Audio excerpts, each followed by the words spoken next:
আসসালামু আলাইকুম দর্শক, আশা করি সকলে ভালো আছেন। দেখুন আমার পাখির সেটআপ। তো এখানে অল্প কিছু পাখি এনে রেখেছি আমি। তো দেখুন এখানে আমি কি করেছি, ওই দুইটা লাইট দিয়েছি, সাদা একটা লাল। লালটা দিয়েছি যেন তাপমাত্রা বজায় থাকে, একটু তাপমাত্রা থাকে, যেহেতু এখন শীতের দিন। আর দেখুন কোনো খরচ ছাড়া দেশি জোগাড়ের মাধ্যমে আমি এই খাঁচাটা বানিয়েছি। এখানে আমি বাড়িতে থাকা কিছু কাঠ ব্যবহার করেছি এবং বাড়ির মশারি ব্যবহার করেছি। তো এখানে আমার তেমন কোনো খরচ হয়নি। আমি নিচে দেখুন কি ব্যবস্থা করেছি, নিচে কাঠ দিয়েছি, কাঠ দিয়ে চারপাশে একদম মাটির সাথে মিশিয়ে কাঠ দিয়েছি এবং সেখানে আমি নিচে কোনো ব্যবহার করিনি, ফ্লোর ব্যবহার করিনি, একদম ডাইরেক্ট মাটিতেই রেখে দিয়েছি। তো এখান দিয়ে আমার কোনো পাখি বের হতে পারে না, কেননা আমি যে কাঠটা একদম নিচে দিয়েছি। তো আপনারা এইভাবে বাড়ির থেকে কিছু কিছু জিনিস নিয়ে এভাবে চাইলে বানাতে পারেন। ইচ্ছাটাই হচ্ছে আসল, ইচ্ছা থাকলে আপনি সবই করতে পারবেন।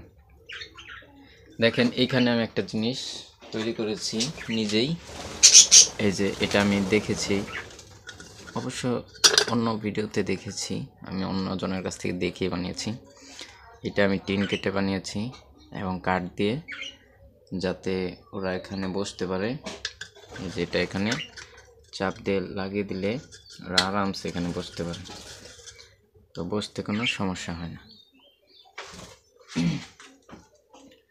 আর আরেকটি বিষয় দেখুন, এইটা আমি নিজে বানিয়েছি বাড়িতেই। তো হোমমেড যাকে বলে, এখানে আমি কি ব্যবস্থা করেছি দেখেন, এখানে তারকাটা দিয়েছি, তারকাটা দিয়ে এটাকে শক্ত করে আটকে দিয়েছি, এটা শুধু এইভাবে বসে থাকে। তো এখানে যেন আমি বেবি দেখতে পারি, যেহেতু এগুলো আমি নতুন বানিয়েছি, তো এই কারণে কোনো পায়খানা নাই, পটি নেই পাখির, একদম ক্লিন অ্যান্ড ফ্রেশ আছে। তো এই হচ্ছে, ওরা এখানে একটু নিরাপদ বোধ করবে যেহেতু বক্স। আর এখানে দেখুন পাখিগুলো এখান থেকে এখানে এইটায় নামে, তারপরে এইটায় নামে, তারপরে এই যে এখানে খাবার খেতে নামে। তো এখানে আমি খাবার দিয়েছি, এই যে খাবার। আর এইটা হচ্ছে গুরুত্বপূর্ণ খাবার, এই খাবারটা আপনারা পাখিকে মাঝে মধ্যে দিবেন। এখানে কী কী আছে দেখুন, এখানে ছোলা বুট আছে, তারপরে ডাবলি আছে, তারপরে ধান, গম, তারপরে এগুলো হচ্ছে মিষ্টি আলু। তো আপনারা পাখিকে এগুলো খাওয়াতে পারেন, এগুলো হচ্ছে খুবই পুষ্টিকর খাবার।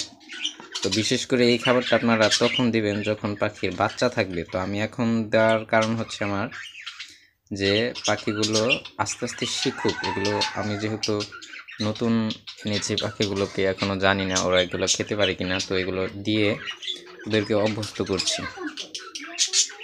তো যাই হোক, এগুলো পাখিকে খাবার খেতে দেওয়া খুবই জরুরি। আপনারা এখানে দেখতে পাচ্ছেন কী কী আছে, তা আমি বললামই, ধান, গম, তারপর ভুট্টা ভাঙা আছে, তারপরে ডাবলি আছে এবং ছোলা বুট আছে। তো এগুলো এই পাখির জন্য খুবই জরুরি। তো যাই হোক, এই হচ্ছে আজকে আমার পাখির খাঁচার আপডেট। তো কলোনি আকারে ছোট্ট কলোনি, এটা হচ্ছে আমার পাখির মিনি কলোনি। আর পানিটা আমি এখানে দিয়ে রাখছি, দেখুন এই হচ্ছে আমার পাখির মিনি কলোনি। তো আজকের ভিডিও এই পর্যন্তই। ভিডিওটি ভালো লাগলে সবাই লাইক দিয়ে যাবেন আর চ্যানেলটি সাবস্ক্রাইব করে পাশেই থাকবেন পরবর্তীতে আরও নোটিফিকেশন পাওয়ার জন্য। সবাই ভালো থাকবেন, সুস্থ থাকবেন, আল্লাহ হাফেজ।